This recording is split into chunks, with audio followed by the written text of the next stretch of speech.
잠재력이죠, 잠재력. 이 책은 뭐 워낙 이 책 유명하신 분이다. 저기 애덤 그랜트. 그 저희가 옛날에 북새통 했던 책 중에 하나는 그 기브 앤 테이크 책도 했었고요. 또 했었던 적이 있는지 모르겠지만 이분은 약간 머리숱이 많지는 않으세요. 이렇게 좀 이렇게 생기시고 이제 젊은 나이에 그 종신 교수 하버드대가 아니고 펜실바니아 대학교 종신 교수로 계신데 출신은 하버드대 출신. 그러니까 본인의 스토리가 저 후반부에 나오죠. 그 후반부에 나오는데 보니까 그때는 대학도 잘 갈 상황이 아니었는데 여기 이 나오는 스토리에도 자기의 포텐셜이 막 폭발되면서 교수가 되고 대학을 가고 교수가 되고 이런 과정들이 잘 나타나 있던 거고요. 이 사람이 이제 진짜 들이대는 것들을 되게 잘 하시는 것 같아요. 이게 들이대다 보니까 실패도 하고 그걸 또 일으키고 하다 보니까 이제 이런 성과물들을 만드는 장면들이 보면서 많이 보던 모습인데 뭐 이런 생각들도 들고 예 저희도 한 들이대는 건 한 들이대는 거 하는데 예 그래서 좀 이럴 때 위안해야 되는 것은 실패 자꾸 하니까 포기하지 말고 더 하자라는 게 이제 모토인 것 같습니다. 그래서 여러분들도 일단 저지르시기 바라고요. 그다음에 오늘 아마 요 시간 끝나면 어떻게 한번 더 사고를 쳐볼까 뭐 이런 생각들을 좀 가지셨으면 좋겠습니다. 근데 그 핵심의 출발이 어디 있는가 했더니 품성에 있는 거예요. 품성. 품성이 그 사람의 성향, 캐릭터에 가깝잖아요. 근데 이게 가장 중요한 그 사람의 성장 요인이라는 거에 대해서 제가 감명을 받았어요. 품성 기량을 받아라. 그러니까 이런 얘기들을 하고 있죠. 그러니까 품성 기량을 잠재력을 여기가 딱 걸리네요. 요 밑으로 빼야겠다. 예, 아이고 예, 밑으로도 갑니다.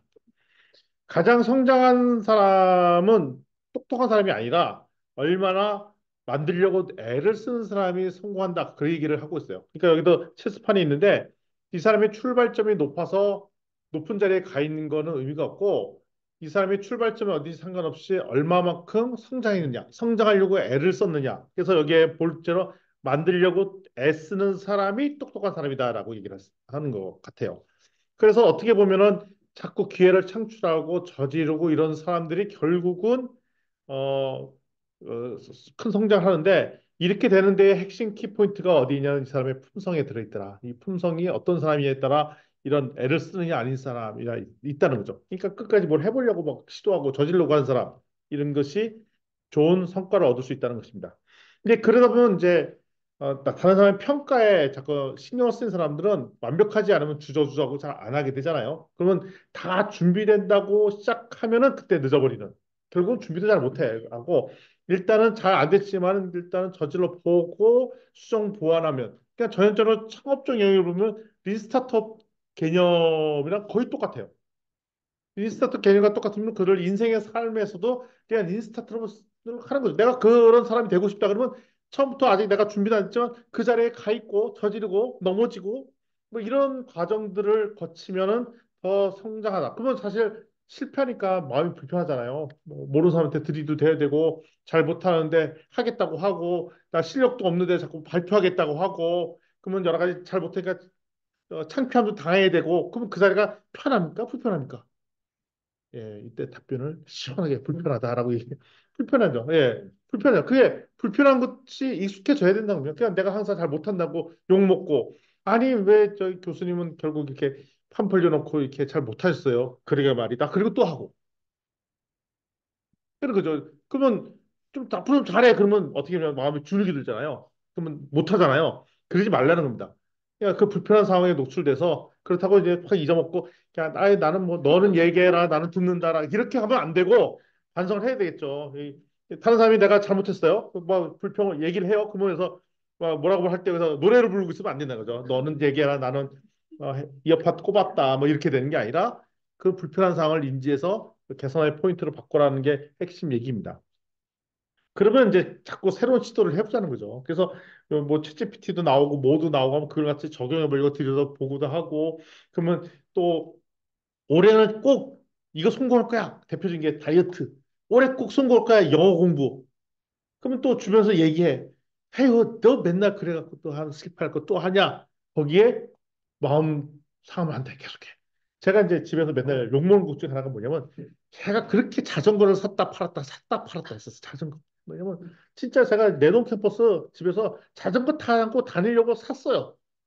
샀는데 문제가 있네, 결정적으로.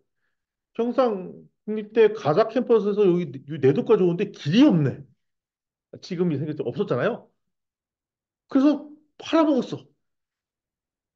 그 내가 그런 것들 몇 번 했어. 또 샀다가 팔다가 해서 당신은 이거를 팔려고 사지? 뭐 이런. 그래서 제가 또 최근에 갑자기 자전거 타고 싶은 마음이 생기는 거예요. 그래서 살려고 이렇게 얘기했더니 또 저런다. 제가 알았어요. 사야 돼. 아내 그 얘기가 불편하죠? 익숙해져야 됩니다. 새로운 시도를 겁내지 말아야 된다라는 거. 그러면서 새로운 시도 그리고 새로운 학습 그리고 근데 사실 제가 오늘 최근 이 책 보면서 다짐한 게 뭐냐면 제가 이제 다시는 이 영역 공부는 안 하겠다라고 접은 분야가 이제 영어 공부예요. 영어 공부 안 하려고 했어요. 근데 최근에 보니까 영어를 자꾸 더 써야 될 환경이 된 거예요. 전 진짜 몰랐어요. 우리 딸이 호주 사람이랑 결혼할 줄은 몰랐어요. 그러니까 내가 노력하지 않아도 가야 돼. 애 만나러 가. 뭐 자꾸 외국 사람들 만나야 돼. 어쩔 수 없이.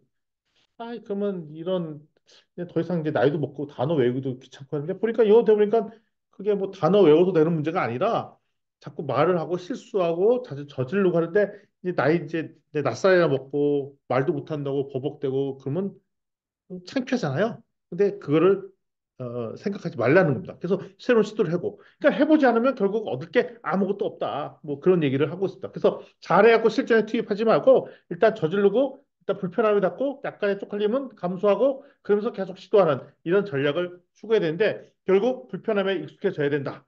그리고 불편함을 추구해야 하고 쉽게 편안하게 배우려고 하지 말고 그냥 계속 저지르고 가고. 그러니까 제일 좋은 거는 제가 그때 진짜 다이어트 한다고 했을 때 첫 번째는 뭐냐면 그냥 바디 프로필 찍겠다는 거잖아요. 바디 프로필 찍는 거 진짜 창피한 일이에요. 모르는 상태 우통을 까야 되잖아요. 되게 창피해요. 근데 알았어요. 나이 50 넘은 다음에 바디 프로필 찍으면 절대 안 되는 게 있어요. 처진 살이 해결이 안 돼. 그거는 그러니까 바디 프로필을 찍을 수 있는 연관인 사람은 30대 초반까지만 가능해. 그 이후에 되신 분은 아무래도 이게 안 돼. 그래서 제 친한 경대병원에 친한 의사 성형외과 교수님이 계세요. 그래서 물어봤어요. 방법이 하나밖에 없습니다. 뭐냐면 잘라야 된대. 살을 잘라주면 안 된다는 거예요. 그렇지만 일단 불편을 추구했더니 일단은 뭐 다시 아시잖아요. 제가 그때 막 다이어트 해갖고 아파 보였다는 거. 뭐 그래서 살도 많이 빼고 또 쪘다 뺐다 했는데 뭐 그러면서 이런 실수도 하고 또 여러 가지 또 해보고 하는 거죠. 그래서 우리가 무엇을 배우겠다고 할 때 여기 표현도 하지만 지식을 편안하게 배우고 연습하면 진전이 될 것이다 하는데 그렇지 않다라는 거죠. 지식하고 연습하면 잘 안 되니까 불편하고 그러니까 더 연습하고 더 진전하고 이런 과정들을 거쳐야 편안함이 오더라 이겁니다. 근데 제가 운동은 진짜 쉽지 않은 거예요. 제가 한 3년을 운동하니까 저는 루틴이 잡혔다고 생각하고 했는데 제가 한 코로나 이후에 좀 며칠 좀 쉬었잖아요. 몇 달. 그리고 최근에 이제 아내랑 같이 어 일주일에 한 번씩 운동도 하고 바디 풀프레나 이제 PT도 하고 하거든요. 죽겠어요, 죽겠어요. 절대 하기 싫고 데드리프트 하다 진짜 데드가 될 것 같고 뭐 너무 힘듭니다. 근데 그럼에도 불구하고 계속 추구를 하는 거죠. 그러면 좋아지지 않을까 같은 생각이 듭니다. 그런 측면에서 볼 때는 이제 스펀지처럼 이렇게 착 받아들이는 건데 흡수하는 영역 되게 중요하다는 겁니다. 그래서 일단은 무엇을 필요하냐? 좋은 정보의 질을 흡수하는 역할을 할 거고 이때 학습하는 좋은 방법 중에 하나가 양질의 좋은 조언을 구하는 거. 그러니까 이런 거죠. 내가 더 성장하게 하려면 어떻게 성장하는 게 좋겠습니까라는 조언을 구하는 것. 내가 영어를 공부하겠다. 아니면 내가 다이어트를 해갖고 좀 몸을 좋게 만들겠다 할 때 항상 좋은 분들의 좋은 조언을 구하는 것은 되게 중요한데 이때 조언을 구해야 될 대상자를 딱 잘 골라야 된다는 겁니다. 신뢰의 대상자. 그게 이제 삼박자가 맞아야 돼. 삼박자. 코치가 중요한데 첫 번째가 신뢰도가 인사. 그러니까 전문성 인사한테 일단 코치를 받아야 된다는 겁니다. 그러니까 이 사람이 전문성이 떨어진 한테 받으면 엉뚱한 데로 가기 때문에 신뢰할 만한 전문성한테 코치를 받아야 되고 두 번째 해야 될 거가 뭐냐면 친숙한 사람, 나라. 그러니까 나에 대해서 이해도가 없으면 이 사람한테 맞춤으로 좋은 얘기를 해줄 수가 없기 때문에 친숙한 사람한테 받아야 되고 세 번째는 애정인 사람. 결국 이 사람을 위해 성장을 위해서 바라는 사람한테 코치가 들어갈 수 있도록 해야 내가 성장할 수 있더라. 근데 그렇다 보니까 꼭 우리가 그러면 우리가 모든 영역에서 코치와 피코치가 될 수 있는 것 같아요. 그래서 저희가 최근에 제가 창업대학원의 수업에서도 그 뭐냐 기부 문화 하려고 서로 줄 거 주고 도와줄 거 도와주고 하는데 그러다 보니까 서로 피드백이 되면서 성장할 수 있는 과정들을 이끌고 있어요. 그래서 지금 여기 보면 조모 희 선생님 같은 경우는 바쁘세요. 남 가르치시라고 갑자기 자기 재능을 뭐 도와주겠다고 해갖고 뭐 가르치시라고 바쁘신데 잘 가르치고 계신 거죠? 한 사람 했고요, 이제. 예. 한 사람 했고. 예, 근데 보니까 누굴 가르쳐 주겠다고 하실 때 보니까 눈이 바짝바짝 빛나요. 그래서 막 좋아갖고 막 하고 싶어서. 그래서 애정이 있는 거죠. 근데 그동안 또 몇십 년 동안 했던 그 IT에 대한 전문성도 있고 뭐 그러니까 이걸 공유를 드려서 잘하는데 그러면 우리가 좋은 코치를 만나게 되니까 서로 여기 계신 분들이 코치와 피코치 또는 내가 또 피코치가 됐다 코치가 됐다 이걸 번갈아 하면서 하는 작업들은 되게 중요하다. 그래서 수많은 사람들을 우리가 코치로 두고 또 피코치가 되고 이런 나도 성장하면서 나름을 도와주는 이런 과정들이 있어야 되는 겁니다. 그런 측면에서 볼 때는 내가 아주 완벽을 추구하기보다는 탁월함을 추구해야 된다는 겁니다. 탁월함을 추구한다는 건 뭐냐면 내가 이왕 될 거 우리 국내 최고 수준이 되겠다. 아니 월드 베스트가 되겠다라고 하는 추구하는 것들. 제가 이 내용을 보면서 우리가 창업대학원도 운영하지만 이제 창업대학원이 이제 사람을 잘 모집할까 이런 거를 고민하는 게 아니라 이제는 앞으로는 전 세계에서 가장 탁월한 창업대학원이 되었으면 좋겠다. 라는 생각이 막 들더라고요. 그래서 제가 4월 달 초에 워크숍 갈 때 거기에 유능한 또 액션을 퍼실리테이터 한 분을 좀 모셨어요. 코치 한 분, 박모 선 선생님이라고 그분을 아, 그렇구나. 예, 모셨는데 그분한테 예, 과제를 한번 따로 드리려고 합니다. 무슨 과제냐면 그때 이제 우리 창업대학원이 전 세계에서 가장 탁월한 대학원이 되기 위해서는 무엇을 하면 좋을까라는 것을 기업가 정신 그 K기업가 정신이 가거든요. 거기서 이제 그 정신을 받아다가 그를 논의하고 장을 만들면 우리 창업대가서 그 얘기를 듣고 진짜 우리 액션 플랜으로 우리 도입하겠다 이거죠. 좋은 아이디어 나온 걸. 그래서 보통 우리 액션형 기반의 워크샵하고 막 포스트잇 붙이고 하면은 좋은 게 뭐냐? 그 포스트잇만 좋아지는 거 아니야? 또 쓰레기만 좋아지는 거 아니야? 그게 아니라 그게 나온 결과물들을 학교에서 진짜 반영하고 그럴 텐데 그때 나오는 결과물이 완벽할 것 같지가 않아요, 사실은. 근데 그럼에도 불구하고 뭘 추구한다? 우리는 탁월함. 전 세계 넘버. 그러면 그 과정에 그 내용들, 액티비티가 뭐 갑자기 그날을 급조해서 만들어지니까 완벽하겠냐고요. 완벽하지 않을 거예요. 근데 그러면 완벽하지 않은데 왜 해? 그게 아니라 우리는 탁월함을 추구하기 때문에 들 내용이 좀 어설프더라도 계속 가겠다는 겁니다. 그러면 어떤 질문이 될 거냐? 여기 따옴표도 나오는데 여기 따옴표 한번 읽어주시겠습니까? 시작. 오늘 더 나은 내가 되었나? 오늘 누군가를 더 나은 사람으로 만들었나? 따라서 우리가 지향하는 우리 조직이 더 나은 조직, 오늘보다 내일 더 나은 조직. 그러면 매일매일 좋아지면 360을 더 좋아질 거가 아니냐라는 얘기를 하는 겁니다. 그래서 우리가 우리의 성장을 평가할 사람들을 잘 선정하고 우리의 목표도 잘 만들어야 되지만 그 과정에 우리가 어떤 수준 정도까지 올라가는 게 좋을지에 대해서 결정해야 되겠고요. 그러려고 하면은 이제 우리가 계속 정신적인 시간 여행을 해야 되는데 이제 그게 뭐냐면 이런 거죠.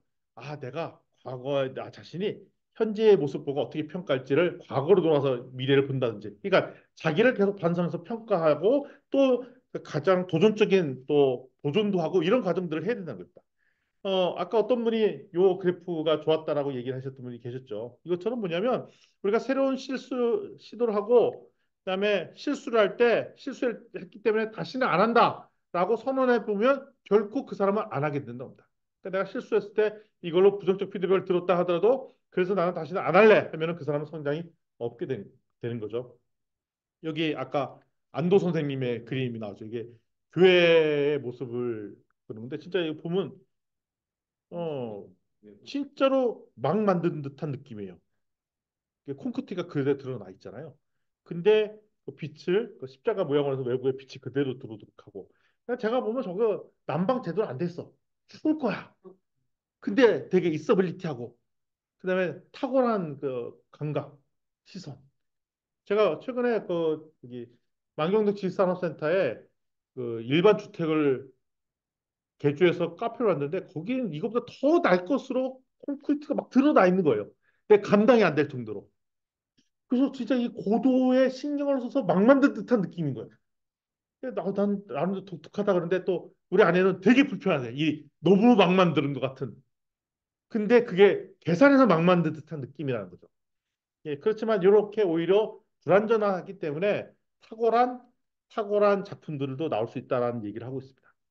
그러면 어떻게 했냐? 우리가 장애물들이 생기면 그러면 임시 구조물을 만들어서 가라는 거죠. 그러니까 여기에 보면 테트리스 같은 경우에도 여기 올라가야 되는데 임시물로 뭐가 나온 걸 갖고 짚고 올라가고 뭐 이게 있잖아요. 그러니까 내가 성장할 때 임시 버팀목 될 거를 활용해서라도 점프해서 올라가더라는 거. 그러니까 이게 난관을 거쳐서 올라가는 게 좋지. 이게 그러면 난관을 거쳐서 올라가니까 그래서 안정적인 버팀목이냐? 그게 아니라 누굴 잠시 임시라도 도움을 받아서라도 그 버팀목을 되는 것을 딛고 일어나면 성장할 수 있는 계기가 된다는 것입니다. 그래서 지금 수많은 위기가 있잖아요. 위기가 있을 때 잘 안 되면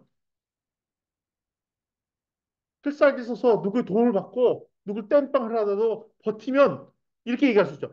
야, 네가 똑바로 계산도 안 하고 예산하니까 이 업무를 이렇게 엉망으로 한 거 아니야? 그게 아니라 땜빵을 하서라도 야매 써서 필살기 노하에서 누굴 자던 애를 데리고 와서 대신 뭐 붙여서 이 프로젝트를 성공하면 그게 괜찮다는 겁니다. 그 과정을 통해서 또 성장하니까. 아, 그러니까 제가 그동안에 뭐 여러 가지 사고 치면서 밤에 또 전화도 하기도 하고 도와달라고도 하는 게 그렇게 나쁜 짓을 한 건 아니구나. 라는 위로가 됐어요.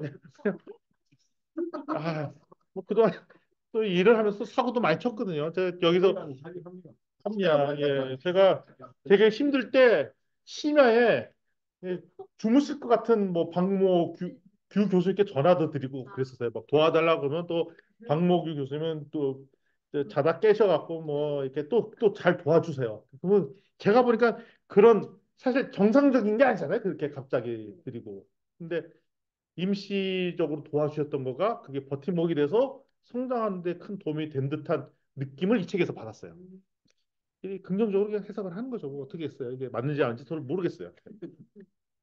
그러면 실행을 할 때, 그럼 나는 반드시 이제 시간을 극도로 해서 공부만 열심히 하겠다라고 하면 그 부담감 때문에 오래 못 하는데 이 과정을 즐길 수밖에 없는 그, 그 하는 것들, 공부하는 것을. 제가 공부를 집중력 있게 못해요. 근데 저는 뭘 잘해요? 공부를 오래 하는 걸 잘해요. 그래서 산만해. 오래. 그래서 제가 이제 고등학교 때 그렇게 헤비메탈 하드락을 들었어요. 녹음도 하고 듣고 밤새 녹음하고 듣고 그 틈틈이 공부를 그러니까 녹음 해놓으면서 그 사이 공부하고 또 녹음하면서 듣고 그 뭐냐 그거 녹음하는 재미로 공부를 하는 거야. 그 무슨 장점이냐? 오래 해. 그리고 공부하는 게 별로 힘들진 않아. 왜냐면 이 잔재미 때문에 공부를 하는 거니까. 근데 나 그래서 그게 너무 비효율적이라고 생각했거든요. 비효율적. 근데 비효율적인데 다른 데 의미가 있더라고요. 제가 이제 또 박사장을 들었습니다. 한양대에 가서 우리 지도 교수님. 지도 교수님은 진짜로 탁월하게 노는 걸 좋아하세요. 아, 그래서 무슨 프로젝트 과제가 있고 하면은 이제 다 같이 와서 본격적으로 일을 해도 시험처럼 하는데 저녁 우리 맛있는 거 먹으러 가서 저녁도 먹고 그리고 밤새 되니까 장도 봐야 된다. 이렇게 장을 왜 이렇게 오래 봐? 또 이것저것 사고 뭐 하고 그 과정을 즐겨 막 하고 또 옛날 얘기도 하고 아이 교수님 그만하고 우리 일 좀 하자고 우리 밑에 있는 사람이 또 바빠 죽겠어. 일을 좀 빨리 해야 돼. 노닥노닥 하면서 또 즐기는 거야. 그러니까 밤새 놀면서 즐기면서 이 과정들을 즐기. 그러니까 프로젝트 자체가 과정이 힘든 게 아니라 그거의 잔재미로 하룻밤을 새고 이틀밤을 새고 그런 거죠. 그 알았어요? 참, 저는 그런 거 좋아하지 않지만 우리 청소년 때 대학생 때 밤새 디스코텍 밤새 놀러 다니잖아요. 놀러 다니면은 힘들죠. 피곤하죠. 아니, 그렇죠. 몸은 피곤한데 재밌죠. 그 요소가 있다는 것입니다. 그래서 우리가 공부를 하거나 일을 할 때 순간 재미난 요소들을 담아 놓으면은 이게 힘을 받아서 더 오래 할 수 있는 요소가 되더라. 그러면 좀 달라진 것 같아요. 야, 공부할 땐 공부하고 놀 땐 놀고 이게 뭐냐? 넌 공부하는 것도 아니고 노는 것도 아니고 뭐냐? 일을 할 거 집으로 싸와요. 아니, 당신은 왜 일을 할 거 집에까지 싸와서 그래? 또 일을 싸갖고 또 우리 출장지 가요? 또 휴가지 가요? 아니, 당신은 뭐 일을 할 걸 뭐 굳이 거기서 해요? 뒤집어서 얘기하면 일하기 힘든데 내가 바다를 바라면서 일하면 얼마나 위로가 되겠냐. 또 그렇게도 해석이 또 되는 거예요, 또. 그럼 나는 일부러 일을 하려고 어디를 가요, 이번에는? 일본 가는 거야, 일본 일을 하려고. 요번에 일본 여행하는 중에서 내가 이 과제를 다 완성하겠다. 그러면 이 일본 여행하는 과정은 나한테 뭐가 되냐? 나의 위로 보상이 되는 거죠. 이렇게 생각할 수도 있겠구나라는 생각이 들다는 겁니다. 그래서 실행 자체를 놀이로 하려고 하고 중간에 보면 스테반 커리가 나오죠. 스테반 커리 같은 경우는 그렇게 연습을 열심히 했는데 연습을 하면서 중간중간 게임을 많이 넣고 재미나게 했다는 거죠. 그러니까 보니까 지금도 프로야구 선수들 연습하는 거 보니까 연습하는 과정이 뭐 게임을 또 많이 하더라고요. 그러니까 게임하고 이기려고 더 열심히 뭐 하고 그런 거 생각해보니까 제가 이제 고등학교 때 엄청나게 저걸 농구를 되게 좋아했어. 제가 온손이 손가락이 다 이렇게 휘어져 있는데 그게 다 고등학교 때 농구를 그렇게 너무 열심히 해서 막 했어요. 근데 농구하면 너무너무 힘들잖아요. 재밌잖아요. 근데 그거를 자기가 즐거워하면서 했더라는 얘기인 거죠. 그래서 친구랑 야자를 해야 되는데 야간 자율학습니다. 근데 그 순간순간 사이사이에 우리 친구들이랑 농구하는 재미가 있었어요. 그러니까 우리 야자를 왜 해? 농구하려고. 그 패닉이 있었어요. 그리고 또 공부하러 가고. 그리고 제가 이제 방학 때 그 반바지 입고 학교를 갑니다. 농구공 애들이랑 싸들고 갑니다. 그래 꼭 우리는 1시간 열심히 공부하고 그 정도 해서 농구하고 그 사이로 사이 속은 게 뭐냐면 이제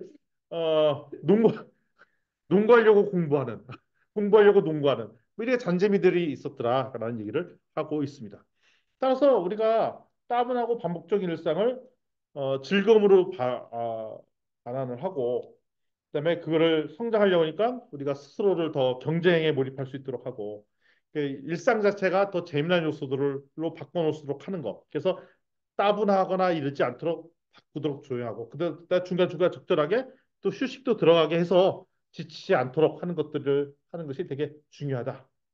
결국 성장은 일직선으로 방향으로 쭉 가는 것이 아니라 왼쪽으로 갔다가 오른쪽으로 갔다가 중간에 이 길이 아닌가비 하고 돌아섰다가 하면서 결국 지향점으로 가는 게 인생이라는 거죠. 그래서 너무 이렇게 단거리 가듯이 목표 지향점으로 가면 결국 중간에 멈추게 되는데 인생은 기니까 결국 우리가 방향을 정해놓고 그 길로 쭉 가겠다라고 설정할 때는 생각외로 쉽게 갈 수 있겠다라는 얘기를 하고 있습니다. 그런 측면에서 볼 때는 지도가 완벽하게 세팅된 것보다 대충 방향만 저희는 나침판을 가지고 쭉 가야 되는데 나침판으로 가다 보니까 나한테 도움이 되는 나침판 보고도 잘 못 찾아갈 수 있잖아요. 나한테 도움이 되는 길잡이 좋은 자들이 있어야 되고 그분들의 조언을 받아서 최적의 길들을 찾아가는 작업들을 해야 되겠고요. 그리고 생각외로 나랑 전혀 다른 종류의 취미를 갖는 거가 오히려 나의 그 업무 생산성이나 새로운 가치를 만들 때 의미 있게 작용하는 경우들이 되게 많이 있다는 것입니다. 그래서 보면은 어, 여러분들 취미 있잖아요. 그 취미를 더 깊숙하게 즐기고 그 취미로 말미암아 내가 갖고 있는 본연의 일이 더 잘할 수 있는 성장 동인이 될 수도 있겠다는 생각이 듭니다. 그래서 우리가 자기 힘으로 공부를 하고 일어나야 되는데 가장 좋은 방법은 남한테 가르칠 때 학습 효과로는 남을 가르칠 때 학습 효과가 제일 좋더라. 그래서 여기 황금의 13인 사례가 나오지 않습니까? 그래서 흑인 13명에서 같이 상부상조해서 돕고 학습을 하다 보니 한 분야의 전문가가 되고 더 다른 사람도 빠르게 배우게 되고 그러니까 짧은 시간에 탁월하게 성적을 만들어냈던 사례가 황금의 13인으로 나오고 있습니다. 그래서 남을 가르치는 게 되게 중요한 포인트입니다. 그래서 제가 하고 있는 창업대원 숲에서도 서로에게 가르치는 트레이닝을 더 많이 하려고 하고요. 다른 사람을 지도하다 보면 자신감도 없고 그리고 다른 내가 혼자 학습할 때 잘못할 때 가르치다 보면 내가 학습이 되잖아요. 그러면 내가 이거를 제대로 아는 역량이 생겼다는 느낌 같은 느낌을 받으니까 더 잘 본인이 이 일을 할 수 있겠더라. 그래서 창업을 하시려는 분도 제가 저희 창업대학 교육과정에서도 창업 멘토로서 다른 사람의 창업을 도와주는 것들을 할 때 반대로 가서 내 창업이 어떻게 가야 될지를 아는 이 과정이 서로 있는 것 같아요. 그러면서 이걸 반복적으로 하다 보면 이제 우리가 훌륭한 좋은 선례들이 만들겠고요. 그럼 여기까지 하면 이걸 나중에는 이제 시스템을 만드는 체계가 만들어지는데 체계가 어떤 체계가 되냐면 기회를 잘 창출할 수 있는 체계를 만드는 것이 되게 중요하다라고 말씀드릴 게 있었어요. 처음에 출발점을 기억하면 우리가 품성이 되게 중요하다 그랬죠. 품성이 있으면 좌절을 하지 않고 실패를 두지 않기 때문에 뚫고 들어가나요? 벽을 뚫고 들어가요. 근데 뚫고 들어갈 때 이게 힘들 때 임시 버팀목 되는 구조물을 통해서 겨우 야매로 거의 겨우 성공을 합니다.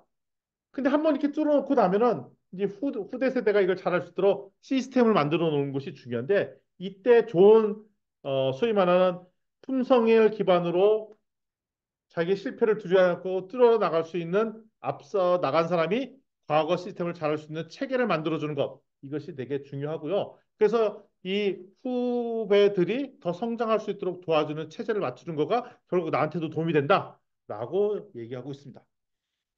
우리나라는 이 중에 어느 방식이냐면 승자 독식 방식. 그래서 한 놈만 잘 돼라는 방식이고 그래서 민주당 정권이 정권 잡았을 때 잠시 핀란드식으로 갔었죠. 그래서 보편적인 사람들 서로 상부상조 돕고 이런 방식이라 하는데 논란의 여지가 있지만 이 책에서는 결론적으로 얘기하는 것은 이 학습에 있는 구성원들이 다 성장할 수 있는 체제를 갖추는 거가 결국은 결국 개인의 성장에도 도움이 되고 그러니까 개인의 공부를 잘하는 것 넘어서 다른 사람의 공부가 더 잘되도록 도울 때 오히려 본인이 성장한다는 그런 논리 구조를 갖고 있어요.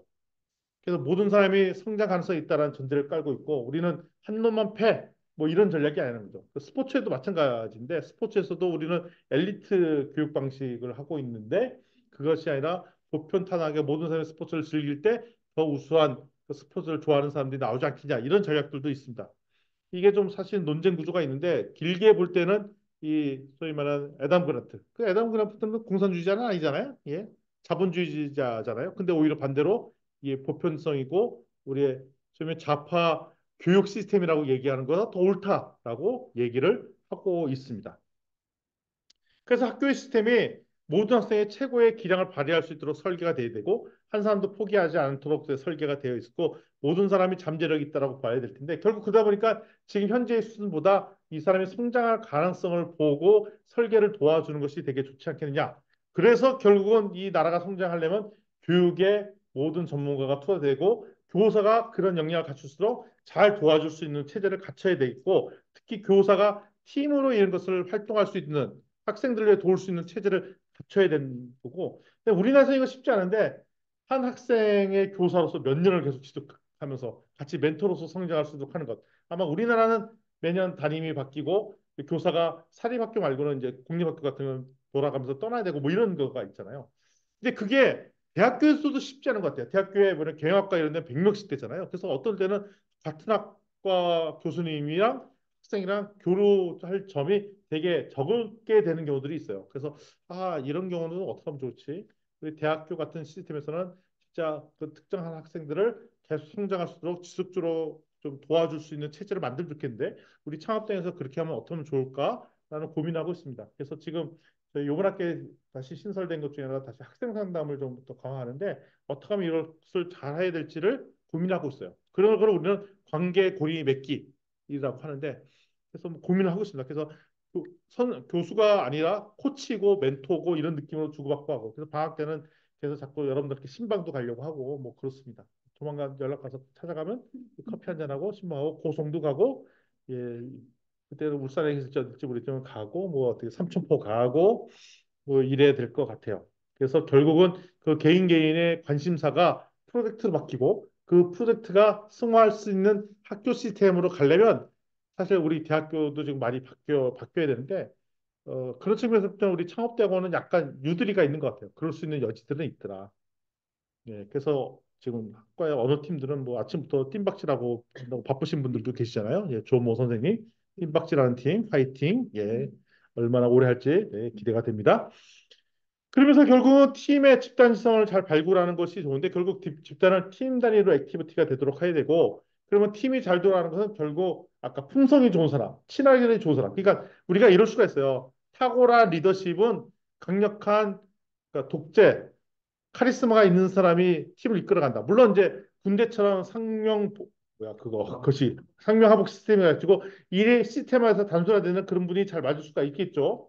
특히 병원 같은 이런 시스템이나 이럴 때는 상명하복 이 시스템이 잘 맞을 수가 있겠지만 결국 불확실성이 높은 이런 과제를 해결하거나 이럴 때는 친화력 있는 품성이 좋은 분들이 이 팀원들을 안고 끌고 나갈 수 있는 전략들을 하는 것이 되게 중요하고 그리고 개개인이 갖고 있는 아이디어나 좋은 생각들을 받아들일 수 있는 체계를 맞추려면 여기 보면 격자형으로 할 수 있는 체제. 왜냐하면 우리 상관이 반대하더라도 다른 길로 이 의견이 반영될 수 있는 이 격자 시스템을 반영하는 게 되게 중요하다라고 하는데, 야, 이거 우리 학교처럼 그 명령 체계가 이렇게 세팅되어 있는 참 쉽지 않은 거죠. 예. 그렇지만 그런 시스템을 될 수 있도록 반영할 수 있도록 노력을 해봐야 된다는 겁니다.